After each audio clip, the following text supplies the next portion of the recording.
Hello, everybody, and welcome back to The Beats. I am your host, Kelly Kennedy, and I am very fortunate to be able to share my tribe as I travel across the globe and meet incredible scientists and doctors and all sorts of practitioners and continue to expand that tribe to help engage and encourage and empower you to learn how your body really works. Because what we know from our heart to yours is that you have all the innate wisdom inside you to heal, and that our job is naturally oriented therapists, medically enlightened doctors and specialists available here at Not Meds Global. The Beats podcast is about helping you understand that you have that power inside and what you need to do to help engage it, to constantly upregulate your ecosystem. Thank you so much for being part of our community. If this resonates with you, please go ahead and share this episode. We are always open to your comments and your questions as always. And welcome back to this week's episode of The Beats.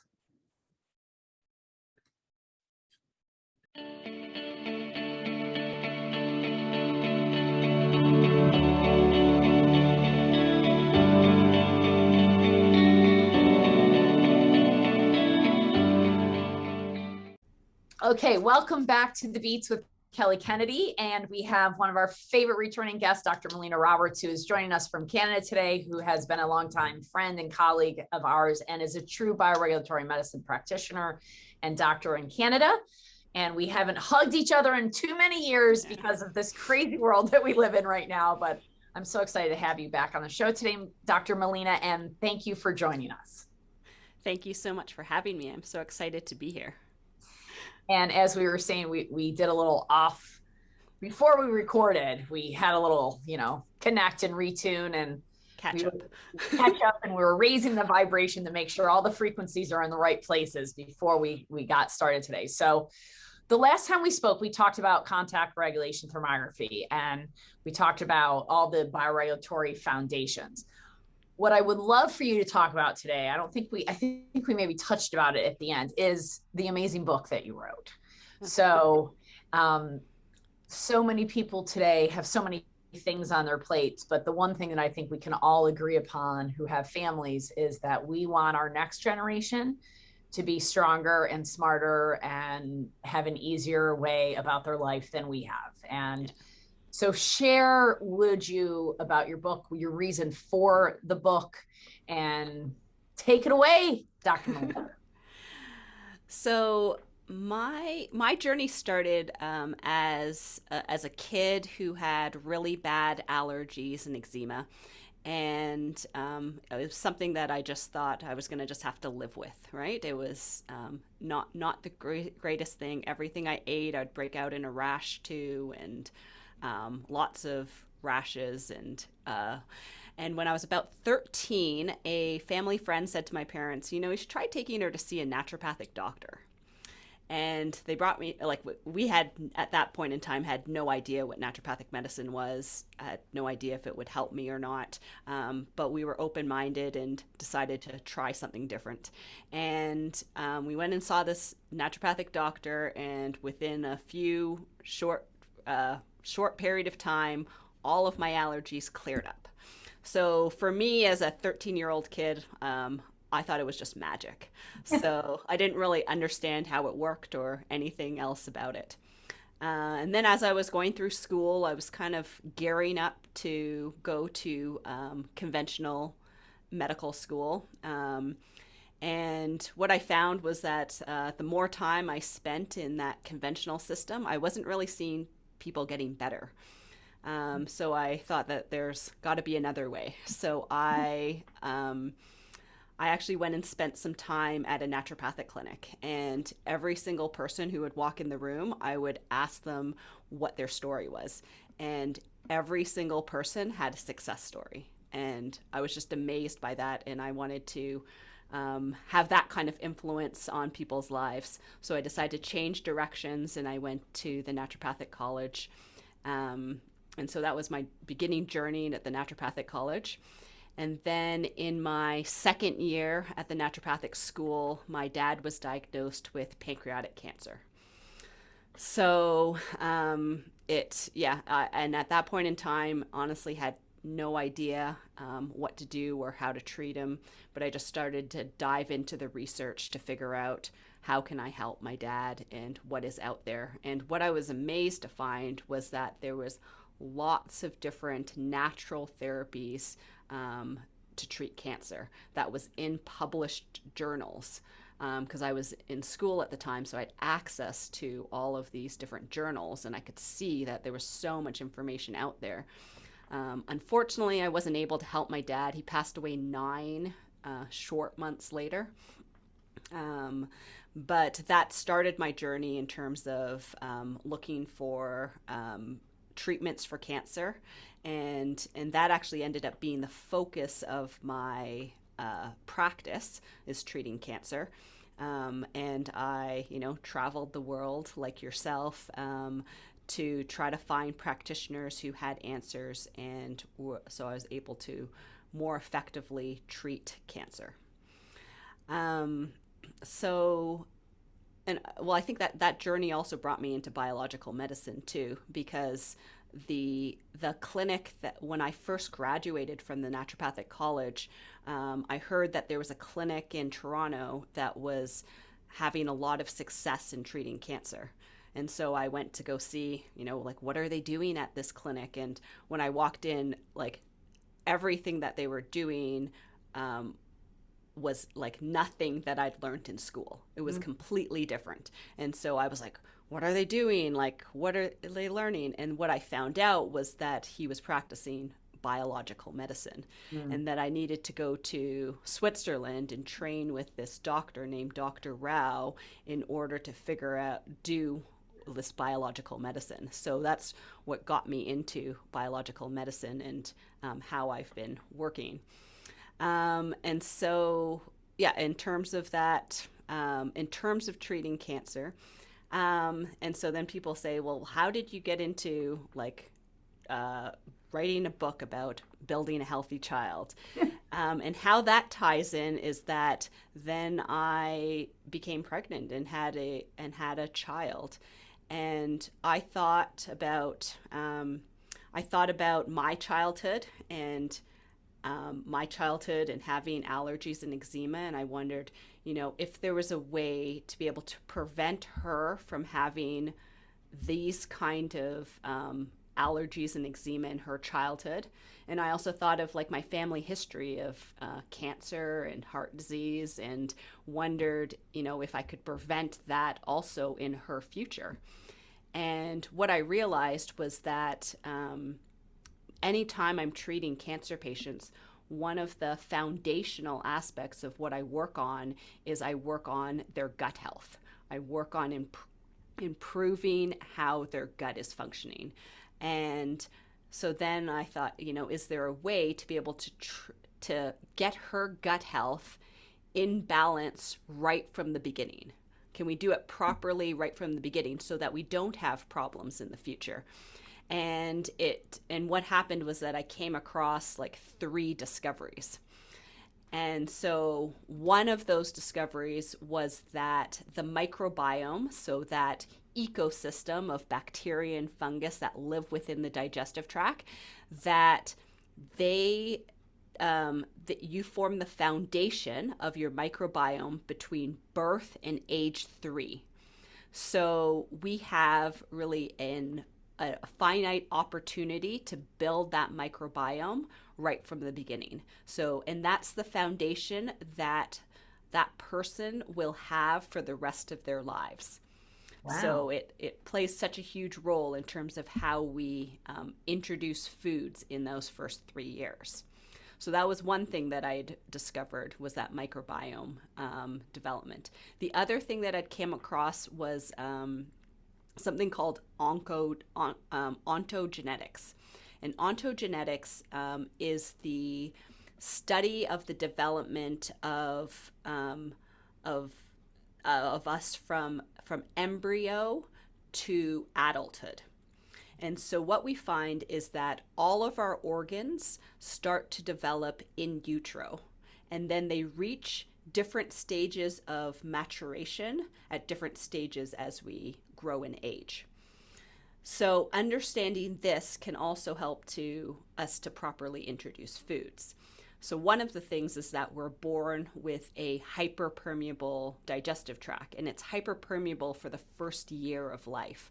So you have to be really careful what you introduce into our babies' lives during that first year of life, especially because of that hyperpermeability of the gut. But that also means that they're able to absorb all the different nutrients that are taken in.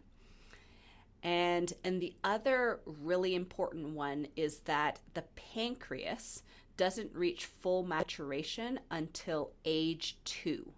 And the pancreas is what releases the enzymes that help to break down grains. So that means that we can't be introducing grains before age 2 because we don't have the enzymatic capacity to properly break them down and metabolize them. So it only causes problems. So, like, one of the worst suggestions that people are making is to introduce cereals as a first food. And whether those are, wheat cereals or rice-based cereals, they are not proper foods and we can't properly metabolize them. And so that's one of the other key aspects, key discoveries. And then the third. That's great. Yeah. Go ahead. That's yeah. amazing. And then, yeah, thanks. And then the third thing that I came across, which I think we all intuitively know, is that our bodies are hardwired to break down real nutrient dense foods, not chemically latent, genetically modified, like preservative filled foods, chemically latent foods. We are designed to break down real foods from the earth, from nature. And so so those three discoveries form the foundation of what my food introduction program is based on. So that just gives you some insight into how I developed it.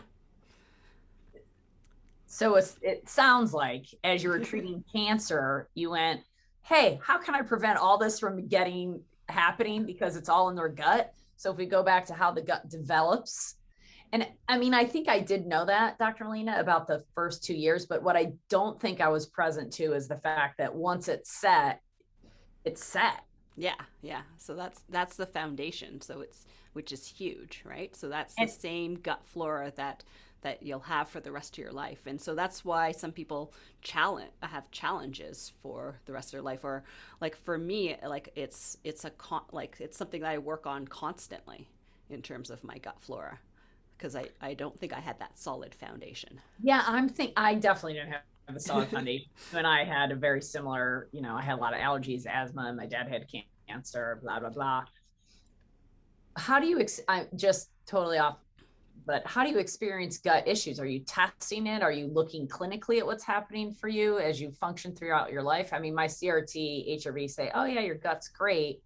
Yeah. But now I'm sitting here thinking about what you're saying and going, oh, I don't think I was breastfed. I don't, there was a lot going on there. And I just didn't realize that it was for the rest of your life. Like you can't reset your flora at some point. Well, I think that like we can definitely have a better influence on it. But I think that you don't have to be as rigid with everything as I think that like in my life, how I need to be so rigid with my diet, and I have to be more rigid with making sure I take probiotics and that I really take care of this gut flora. Whereas I think that there's some people who have a bit more flexibility. And I think the reason they have more flexibility is because they have a better foundation. Gotcha. So it doesn't get off balance as fast. Yeah. If their foundation is better. Okay. Yeah. And the ontogenetics, I love that you're bringing the presence and awareness to that, because I think it's like an unconsciousness, right? Like we're growing these babies. We don't do anything really to grow the babies, but sleep. And then the babies come out and now we're like, okay, they're a human. But I don't think a lot of us give consciousness to the fact, for instance, that their pancreas has 2 years before it matures and develops. and is at full capacity. So I would imagine there's a lot of other organs on Yeah. that chart that go, well, their liver isn't fully functioning until they're 11 or whatever the case may Yeah. be. So in livers, I believe 7, right? Which is So why I always didn't want to detoxify anybody until they were over 7 years old. That was yeah, kind of my yeah, rule for yeah, that reason, because I want to stress a liver that's not even fully functioning yet. yeah. Yeah. Yeah. So, and then you asked about like different ways to find out how their gut, people's gut is functioning. And one of the Yeah. major ways that I look at it from a clinical perspective is I ask everyone about their bowel movements, right? Because their bowel movements tell me so much about what's going on with their digestive tract. So, and I think that having an idea of what a normal bowel movement is, what an ideal bowel movement is. Sorry, not normal, ideal. But having an idea of what that ideal one is gives you an idea of if you are like off from ideal, then that tells us that there's something off in terms of your gut. So So one of my friends, colleagues, previous team members, this is bringing me back to a story that she just had a kid about not quite a year ago, and she was breastfeeding, and her diet was really clean throughout the whole process. She's fully drinking the Kool-Aid of bioregulatory medicine. And about, I would say, 4 or 5 months into breastfeeding, her child got eczema. What we call eczema, you're calling eczema. Same thing. yeah, yeah, yeah. So the child got eczema. So she took him to the pediatrician for the normal wellness check. And the pediatrician was like, oh, you're going to correct. Oh yeah, that just happens. Mhm. They start having allergies. And Kate said, well, should I stop eating? Is it something I'm eating? And the pediatrician was like, no. And I said, it's definitely something you're eating. Start Yeah, drinking Regulat, get your yeah, gut flora yeah, cleaned up, and get that Regulat into the kid through your breast milk. yeah, And literally, the eczema that hadn't changed in 3 or 4 weeks, the minute she cleaned up her diet. yeah, Because I think that it's like, oh, well, I'm just feeding the baby breast milk.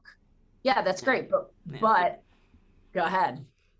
Yeah, so this is something I always talk about when I get a breastfeeding baby in my clinic, is that I say to the mom, like, I hope you realize that you're going to need to change your diet in order to get this baby better, right? And it's very true, like, like, because I'll go through and we practice quite similar, so I go through and I test for which foods mom has to avoid in order to get this baby better. So definitely what you're eating ends up in your breast milk, and so that's why even when you're breastfeeding, your diet has to continue to be really good. So, so interesting. So interesting. And then the hardwired to break down nutritionally dense food makes a ton of sense. I mean, we're not designed to eat Twinkies. Really? Well, what's interesting is, like, you can see what people are feeding their kids, right? They're feeding them cereal, the Cheerios, and the those little fish things, right? Like, those are what people are. I remember even 14 years ago with my daughter, they're like, oh, but what do you give them as a snack? And I'd be like, I have these, I had like fruits and vegetables all cut up and ready to do as snacks. And yeah, it's definitely more work, more time consuming, but yeah, they are designed to eat real food, not all of these processed foods that they market now to kids. And so in your book, I would imagine you give people strategies and like talk to them. I mean, I actually know because I read your book, but talk to them a little bit about what's in your book, if you would. Yeah, so I'll go through.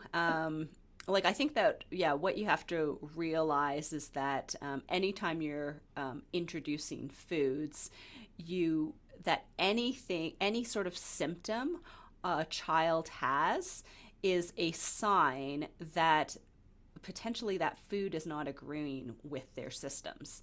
So you need to be paying attention to that as you introduce different foods.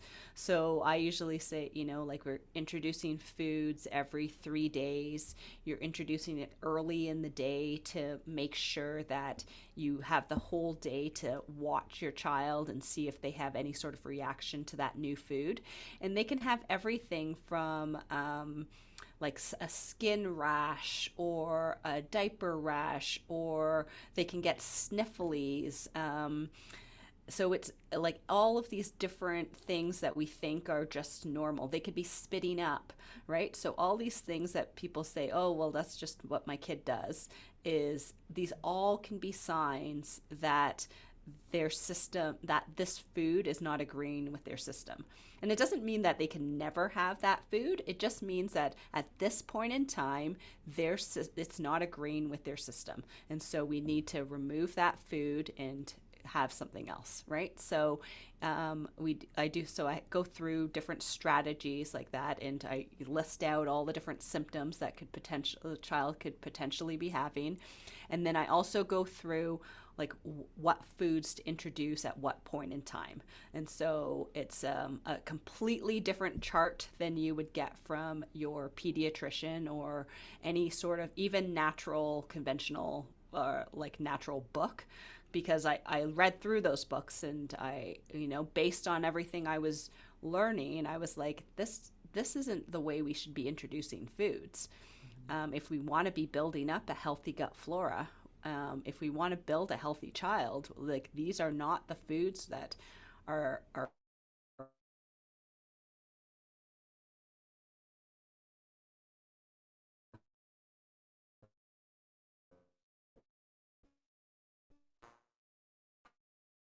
proper. Look there.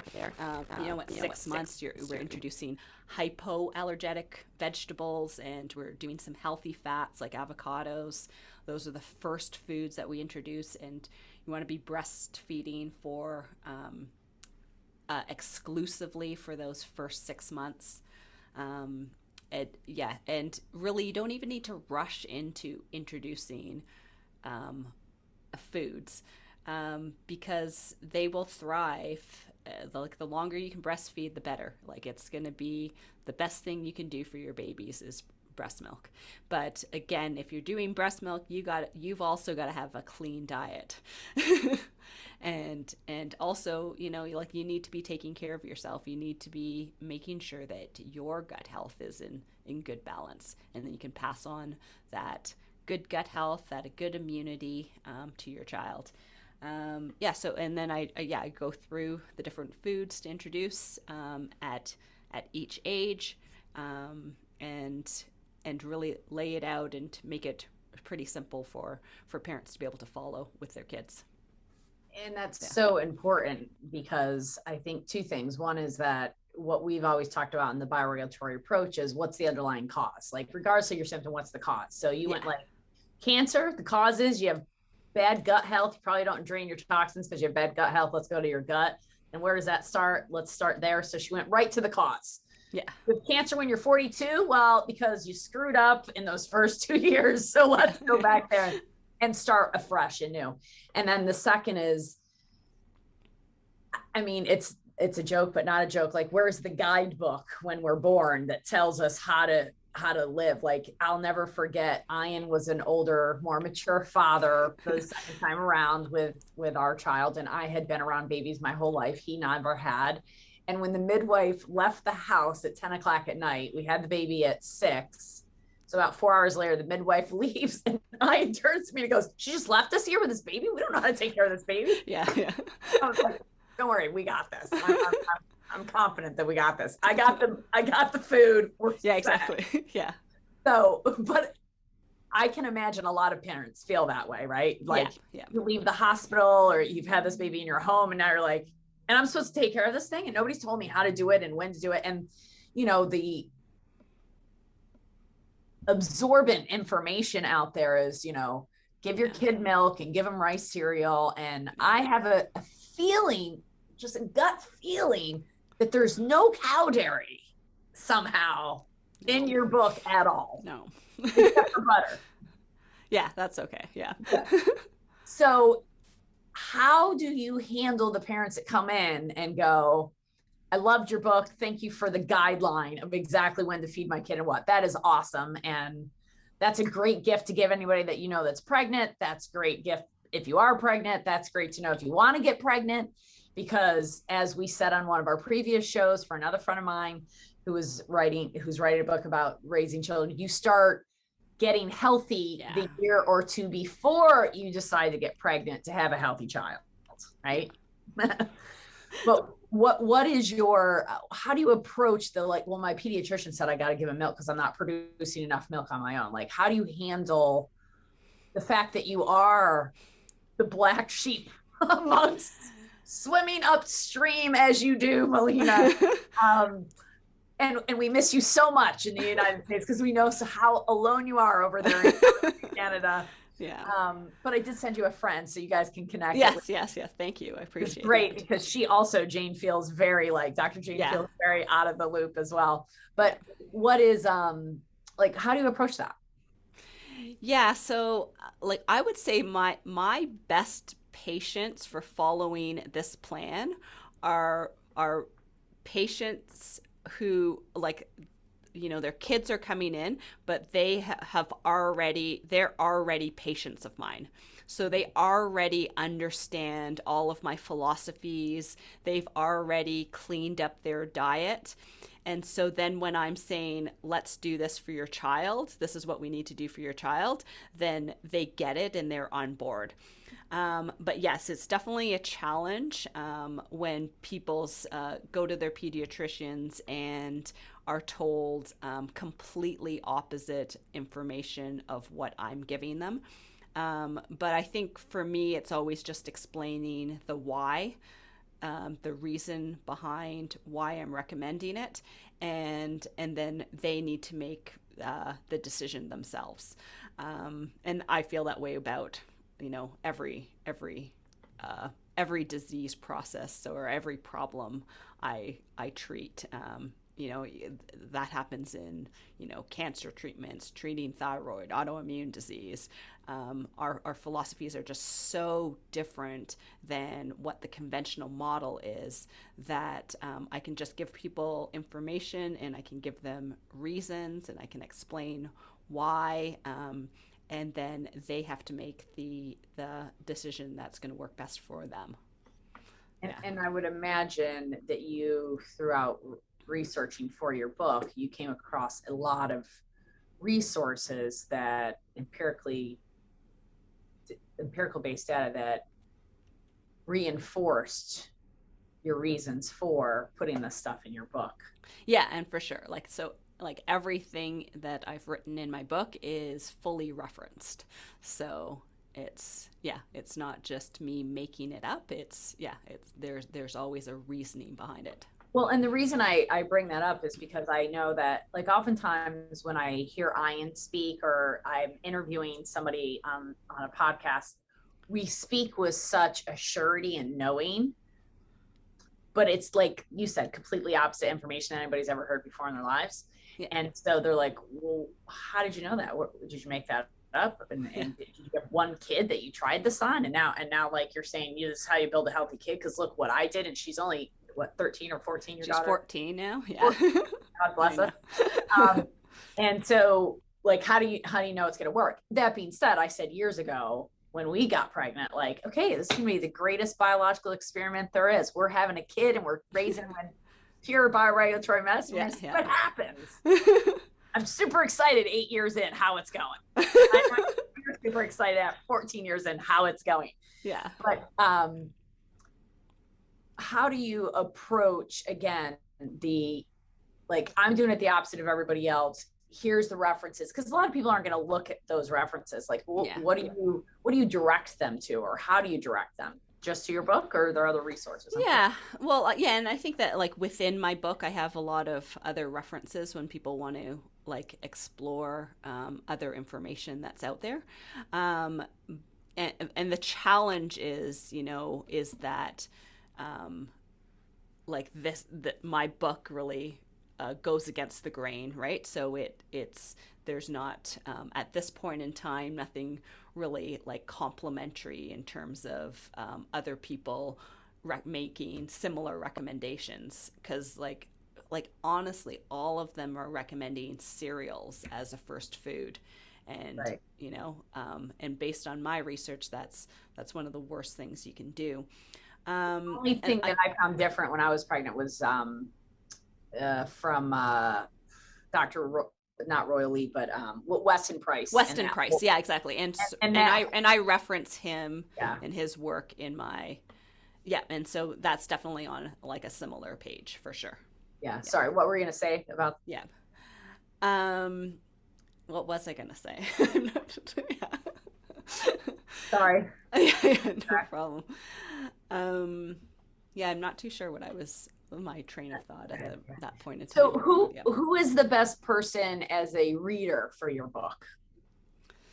So, well, I think that the best person is a person who's trying to get pregnant, is pregnant, um, and making those plans ahead of time, right? Because I also go through how to clean up the diet ahead of time, right? How to prepare the body ahead of time, making sure detox pathways are working well, and making sure that your body is in the best health possible, and then and that's part of building a healthy child is making sure that your system is in the greatest health, and then what you should be doing throughout the pregnancy in order to keep your system in balance and as healthy as possible, and then when you're having your offspring, right? So yeah, like in an ideal world, you're doing the prep work before, you're doing it during and while you're breastfeeding. You're making sure you maintain your health so that you're producing the great best milk possible in order to build your baby up strong, and then you're introducing the foods in to make sure that you build a really strong gut flora right from the beginning. And So within that frame of reference of understanding what organs are functioning, given the food you're introducing, that they can break that down and utilize that dense nutrient. yeah, exactly. Yeah. Yeah, because those, right, because everything we're eating is making up every other cell in their body. So you got to make sure that those nutrients that they're taking in is building their system up strong right from the beginning, and is supplying the proper nutrients that every cell in the body needs in order to function. Yeah. So I think that it's, that gut health is always central to how the whole body is functioning. And if somebody like, I don't know, they're 3 years old, everything's been going well, they've been pooping well, everything's great, and all of a sudden they get some kind of horrible infection. And they end up with RSV and they end up in the hospital. And like, how, from your approach, how could we prevent that, or how could we shift in how we're approaching that if that was to happen? Yeah, and like we see this in our practice, and so it's realizing that about 80% of your immune system is housed in your digestive tract. So we got to work on improving that gut health. So balancing out that microbiome, making sure the organs of detoxification are working well, and doing those drainage, and then you've got to also make sure that you're healing up the lining of the digestive tract. um, Likely what can happen in those early years, if you're introducing the foods in the wrong way, you can end up with that hyperpermeability of the gut. And so you end up with those little holes, and that just leaves you more susceptible to infections. So you need to do the work to take out all of the inflammatory foods that could be damaging that lining of the digestive tract, and then work on healing up the lining of the digestive tract in order to help to reset that immune system, so that immune system can handle any sort of infectious agent that comes into the body, including a virus.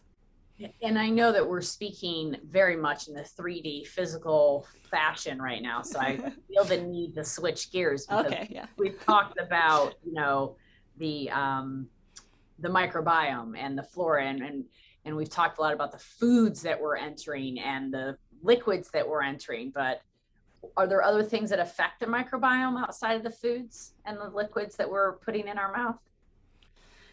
For sure, right? So I mean, I know the answer, but I was just like fishing to get you to tell them the answer. yeah. Well, I describe it as that there's 6 stressors on the body. So there's food sensitivities, immune challenges, heavy metals, environmental toxins, everything physical, and everything emotional. Right? So those are all the different stressors on the body that could potentially be causing problems. So, and that's part of what I go through, and we test for all of those different stressors that could potentially be affecting how the body is properly regulating, right? So bioregulatory, right? So um, yeah, and so I assume that's what you're referring to, is all Yeah. of those different stressors, including those emotional stressors. Well, and I think that, yeah, that's what I was trying to get to is the emotional Yeah. stressors, because I think that so many people are like, but I'm eating all the right food and I fed my kid awesome food for 3 years and all of a sudden they got sick. What is it? And as what we have found upon investigation is, oh, well, there was this trauma that happened, Yeah. or there's this constant fear that's going around the planet Yeah. for a Yeah. year and a half. And, like these talk, if you could just speak even generally about how that can affect the microbiome. Yeah. So, well, I think that what you can see is that, so I always go back to the physical because I have to explain it to patients all the time.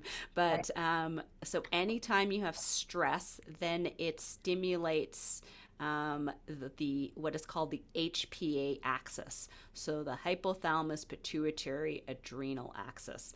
And that axis has been shown that if we have higher amounts of stress, that it affects the balance of that microbiome.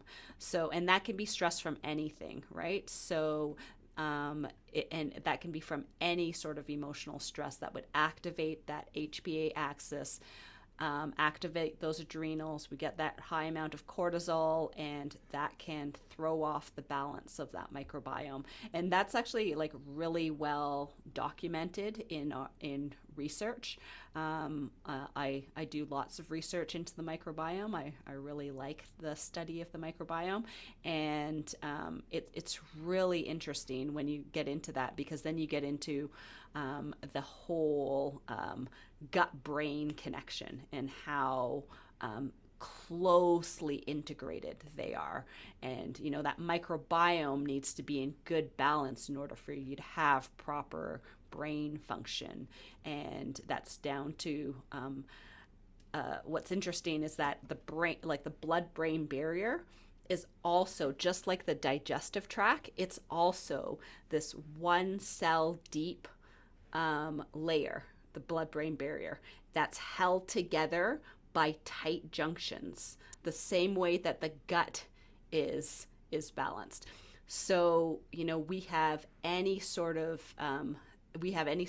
like toxin that gets in or damage, then we can have damage to that blood brain barrier, and then toxic loads could be making their way into the brain, and then that can affect everything from mental health, to how our brains function, our sleep wake cycles, how we're even processing stress. Can sometimes make it so that we're not as effective at processing stress because of that imbalance in those neurotransmitters. So yeah, huge connection between that gut and brain. Well, and I mean, my 8-year-old, we've recently made him do a few things that, like, he doesn't like heights, and we're trying to get him over that fear Yeah. and making him do it. Like, we've run the emotional work on it and all that, but it's a matter of just doing it, and he's Yeah. getting better. But he often comments, and I'm sure we in the audience can, oh, my stomach feels weird. He always says when he's climbing the ladder, my stomach feels weird, right? Well, this is exactly what you're talking about, right? Like there's this connection with grain, huh? Gut and brain health, particularly Yeah. brain people affected, by the way. Yeah. Um, because the serotonin that everybody thinks is made up in their brain is actually, most of it's made in your gut. 90% is made in the gut. Yeah. In the gut. Yeah. And that's Yeah. your happy hormone to make sure that you're happy. So if you're stressed, Yeah. this is all I'm thinking about. Like these kids are stressed Yeah. beyond belief. Like I don't know a generation that's, and I'm, every generation I'm sure could say it for some various reason of Yeah. happiness in the world, but to be in a position where you're afraid that you're harming other people because you're not wearing a mask, or that you could be harmed if you're not wearing a mask and you might die. Like the fear is intense right now Yeah. for these kids. And I got to imagine that's really affecting their guts. Yeah. Yeah. I'm sure. I'm sure it is. Yeah. But I would also say that, like, most people also aren't eating a super healthy diet that helps to support their gut health in terms That's of the general public. true. Yeah. Yeah.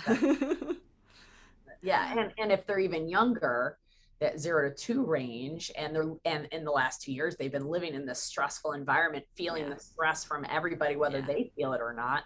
They're getting it in the breast milk from the mom that's watching the news while she's wearing her mask and breastfeeding out at the restaurant and is stressed about it all. That's going to affect the flora of the gut, which could then set that kid up for a foundation of cancer down the road. Yeah, or some sort of chronic disease, right? Which is, yeah, Right. which is what we'd like to prevent by taking care of things early. But yeah, for sure, I think that our kids are holding on to a lot of the stress that's going on in the universe, right?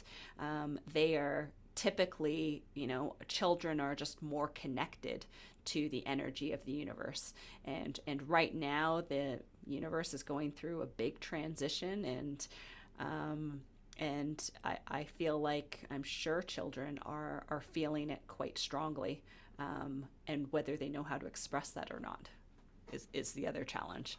I know So you'd be able to, with your son, you'd be able to guide them through as best you can, but a lot of people probably don't even see that this is a problem. and ideally, if they're listening to this, they probably know it's a problem, but this would be a time to not give into, oh yeah, everybody's stressed, let's have a bowl of ice cream to make you feel better. Yeah. But more about being more pristine with a diet to Yeah. make sure that you're reinforcing the good flora, the balanced flora that's up against all this stress all the time. Because I mean, so many people said to me, I'm sure they said to you, like, oh, I gained the COVID-15, the first 6 months of COVID. Oh, I've gained the COVID-15. I was like, what the hell's the COVID-15? They're like, oh, when you go to college and gain a bunch of weight, I've been sitting home drinking and eating bad food. And I'm like, what? And then I started to exercise more and eat better because we wanted to optimize our immune system Yeah. in those first few months when we didn't really know what the facts were, but we know that our immune system handles whatever it is. So optimize this, it'll take care of that. Yeah, and I think that that's what's happened. I knew, like, yeah, we were doing the same thing in that. And what I was saying to my patients was that, okay, well, this is like, we have to see this as an opportunity to make sure that we keep our immune systems as strong as possible. And understanding that 80% of your immune system is housed in your digestive tract. So let's make sure that, yeah, your diet is as pristine as possible, because you want to make sure that you are taking care of your gut health. So you're taking care of your immune health. So that your immune system is strong for whatever it happens to come across, that it can handle it. So I'm so curious about this question.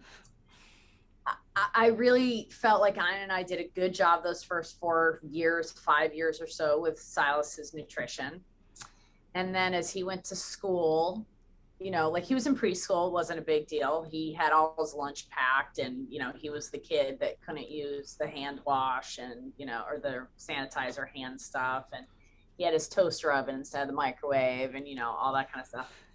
Then he went to like traditional public school. And I don't think it was in kindergarten. I think it was in first grade. He came to us, was like, "Can I get school lunch this week?" And Melina was like, he stabbed me in the gut. I was like, Yeah. "What? School lunch? Like, I'd rather almost eat at McDonald's than school lunch." But like, how easy was it? And I'm not trying to put any pressure on you, and no judgment one way or another. I'm just curious, like, were you able to maintain the purity of your daughter's diet? I mean, she's 14 now, so I'm wondering if she went through a cycle, because Silas is kind of going through a cycle. Yeah. And I know a lot of our clients go through the same thing. I think and I don't like this whole like, "Ooh, he's better than most kids." I hate that. I Yeah. cannot Yeah. stand that whole comparison thing. Yeah. So yeah, can you talk to me a little bit about that for my own personal gain there? Yeah, well, I think I can, like, I'll talk from just my personal experience. Yeah. So yeah, like when my daughter was little, like, she ate really well because, like, even when I sent her to preschool, I would actually just say that she was allergic to certain foods to make sure, because what I'd heard from other parents was that if you just say that it's a sensitivity, they're not as good at sticking to it. And so you just tell them it's an allergy. So, we said she's allergic to gluten, she's allergic to cow's dairy, and they were amazing at making sure that she never consumed any of those foods and she only ate the foods that I sent for her. So those, for sure, those early years, her diet was perfect, and I would, like, even when she was really tiny, I made everything from scratch. So we could control it quite well. Then as she kind of got older, I'd say into kind of grade school age, I would do the okay. If you go to a birthday party, you could have the cake, right? So then she was actually having some dairy and some sugar at these parties that she went to. So those were, so those early times. And then would be like, okay, if you go to a restaurant, you can have like whatever you want, right?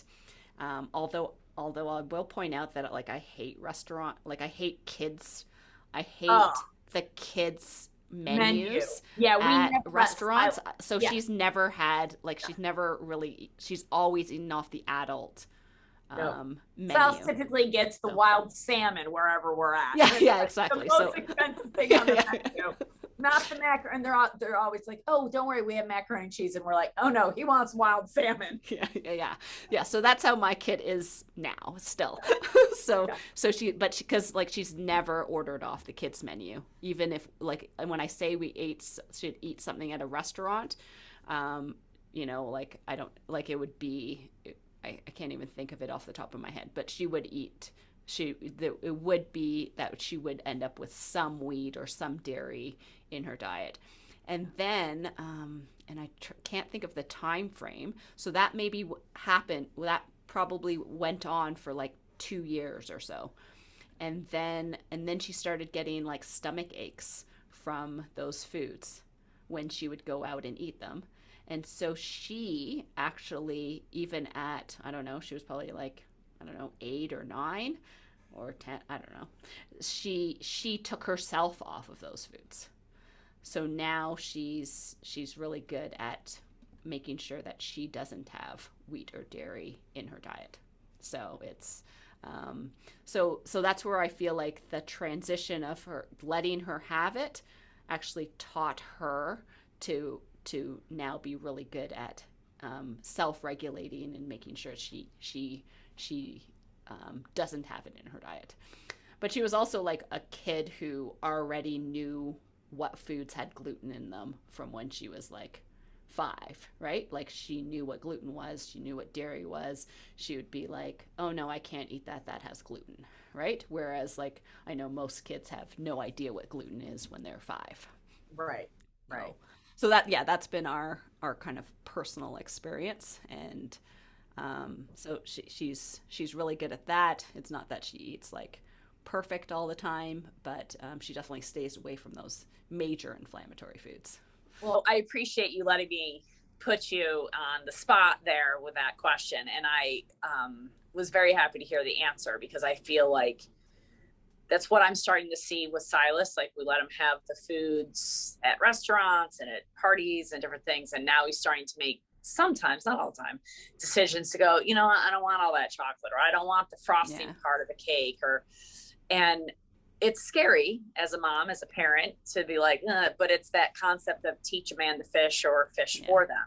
Yeah. And I know for the community listening, for the clients, I wanted them to hear from somebody else that's like, there is a point that we got to like teach and then like back off and let them kind of learn and fall on their own, because we're not going to be there to guide them their whole lives. And but if you can start to make these associations and let them start to make the associations with how they feel and how they ate, and it's absolutely huge. Absolutely huge. Yeah, I think that that's so important. I see that with my patients, and then seeing that with my child too, right? To be able to put that association that, some of these foods don't make me feel good, so I need to choose differently. And I think, like the same way you described Silas, and him returning chocolate, not eating a whole thing of chocolate. I feel like my daughter's really good at that self-regulating too, where, like even she just had, like a bag of Halloween candy will sit in her room for like a year. And I'll be like, oh my gosh, you still have this candy? It's still in your room? And she hasn't touched it. Whereas like, I think like I would have like demolished all of that candy if it was sitting in my room. And, she's very good at like self-control, and that it's not a temptation. It sits there for a year and then we like throw it out. Because, it's amazing. And what you've done in giving people a handbook of how to grow healthy humans, I think it's great for pregnant women, people that want to get pregnant, of course, but I also think it's great for everybody to read. Like, I mean, I know we said you can't restart your flora, but the knowledge in your book can help anybody start from wherever they're at to make the right progress forward, to start to understand these associations that we were talking about. Yeah, for sure. And I think that I've had like different people purchase my book and be like, I'm a grandmother. I don't have any kids, but I really found it helpful in terms, because I go through it and I explain, which foods we should be eating, why we need to be staying away from certain foods, like gluten and like dairy and like sugar, like why are those problem foods, right? So yes, it really can benefit everyone to leading a healthier life. And would you share with everybody how they can find you? And then I'm going to ask you one more question. Okay. So the best place to find me is my website, which is advancednaturopathic.com. The place where I hang out the most in terms of social media is Instagram, and my handle there is Dr. Melina Roberts. And I post a lot in terms of. She does. Her posts are great. They're quick, usually like one sentence or a picture of just like mic drop. Like every one of hers, I'm just like, oh, there's another Melina mic drop, another Melina mic drop. And she has them all the time. I love following you on Instagram. Thank you. Yeah, I do a blog post. I try to do one once a week, and then and so then there's some. Oh, actually, I also have a YouTube channel, which is growing quickly too. So which I think it's under Advanced Naturopathic, or it's under Dr. Melina Roberts, but it's where all my blogs are posted too. So so there's lots of different ways to reach me. And if you go on to the Not Meds page, there's a link to her clinic under resources, under centers. Oh, okay. Thank you. Yeah. And she also, her book is also listed on our, yes, show your book, please. Here's my book. So cute. I love that It is cute. Yeah. So cute. And you can buy her book anywhere you can buy books, but there is a link on our website, so you can easily find her book. And so when I had you on, I think this is your third episode of the Beats. I think it is my third. Yeah. I think it is your third.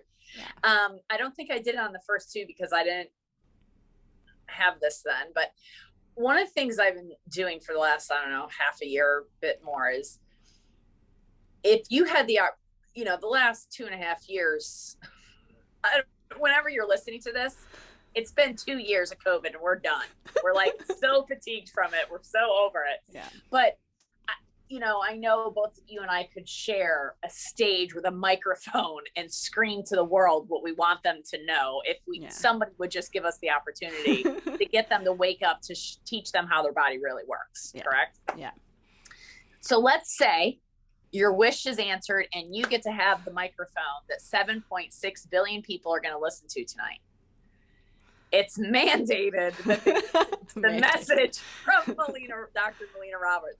Yeah. So what is the secret? And it doesn't have to be medically, and it doesn't have to be about medicine, but just in general, in your life, you are a beautiful woman inside and out. You're successful, incredibly successful doctor, beautiful wife and mother and daughter and family woman and humanitarian. And I mean, I just have so much respect for you, truly. You. Yeah. And, incredible educator and author. And what's the secret that you want to give to everybody so they can too experience a little bit of what you get to experience in your life, of the joy that you get to surround, that you get to swim in every day?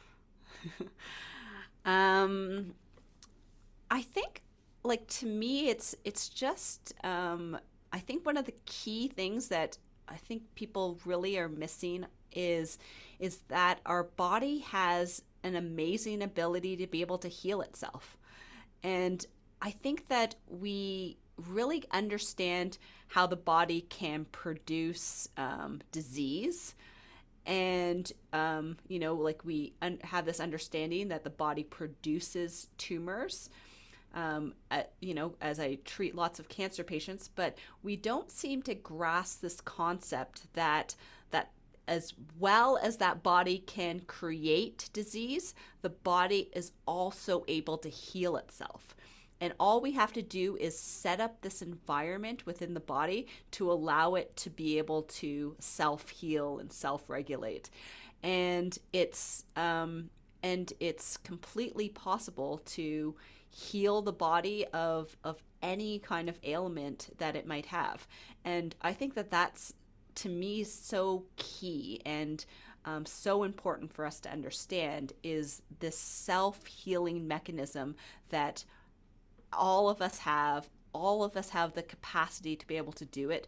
And we just have to guide the body and help to give it, the right resources in order to set up that environment that allows it to self-heal.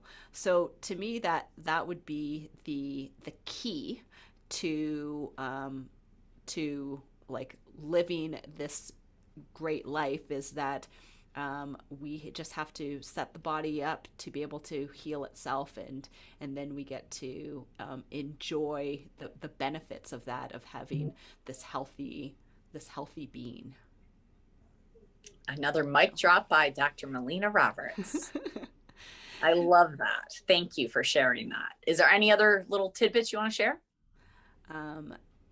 Well, you said mandates, and I was going to say I don't believe in mandates. Good. I don't believe in mandates. This is I agree with you completely. Ian's ongoing joke is that a mandate is when two men go out on a date together. That's the only mandate he totally believes fine. in.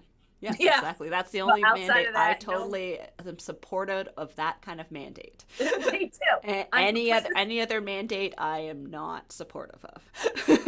Agreed, sister. Yeah. Agreed. But I am so appreciative of you and having me on your podcast, and I always love to spend time with you and chat with you, and I'm super appreciative of the work that you're putting into the world and educating the masses about bioregulatory medicine. So I am so appreciative of you.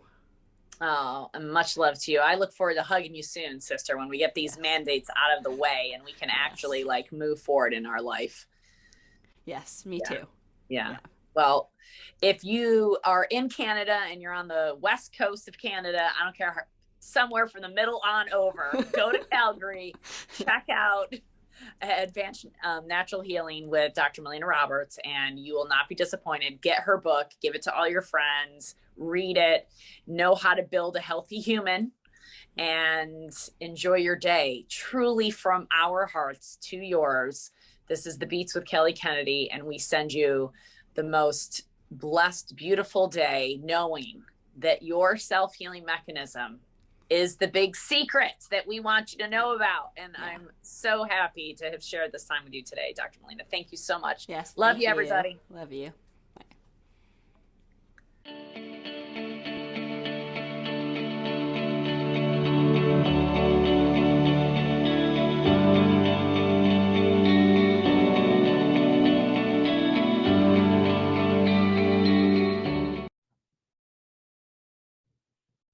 Hello, and thank you so much for joining us and spending your time here with us at The Beats with your host, Kelly Kennedy.